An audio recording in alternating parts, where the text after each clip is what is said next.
మరో ఆలోచన మొదలైంది. కొత్తగా పార్టీలో చేరితే టికెట్లు ఇస్తారా లేకున్నాయి. 2 రోజుల క్రితమే టికెట్ల దరఖాస్తుకు గడువు ముగియడంతో కొత్తగా చేరితే తమ రాజకీయ భవిష్యత్తు ఏంటని చాలా మంది లీడర్లు మదనపడుతున్నారు. మరోవైపు అప్లికేషన్ల స్క్రూటీని కూడా ప్రక్రియ రేపటి నుంచి షురీ కానుంది. ఈ క్రమంలోనే ఇప్పుడు పార్టీలో చేరితే టికెట్ వస్తుందా రాదా అనేది నేతలు ఇప్పుడు డైలమాలో పడిపోయారు. ఒకవేళ టికెట్ రాకపోతే జరిగే లాభ నష్టాలపైన కూడా వారు బేరేజ్ వేసుకుంటున్నారు.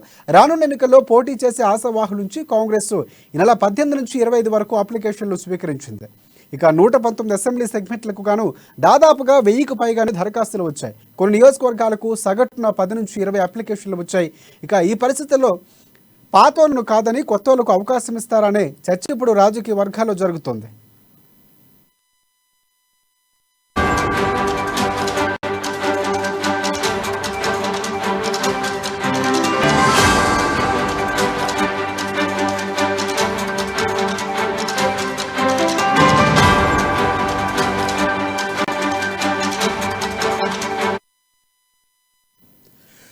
బ్రేకింగ్ న్యూస్ చూస్తున్నాం. కాంగ్రెస్ లో మరో ఆలోచన మొదలైంది. కొత్తగా పార్టీలో చేరితే టికెట్లు ఇస్తారా లేదా అనుమానాలు ఇప్పుడు నెలకొన్నాయి.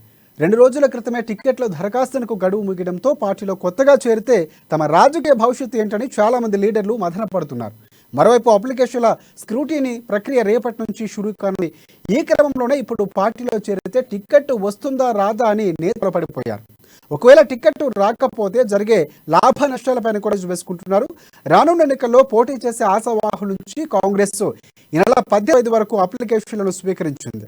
119 అసెంబ్లీ సెగ్మెంట్లకు గాను దాదాపుగా 1000కు పైగానే దరఖాస్తులు వచ్చాయి. కొన్ని నియోజకవర్గాలకు సగటున 10 నుంచి 20 మంది పైగా అప్లై చేశారు.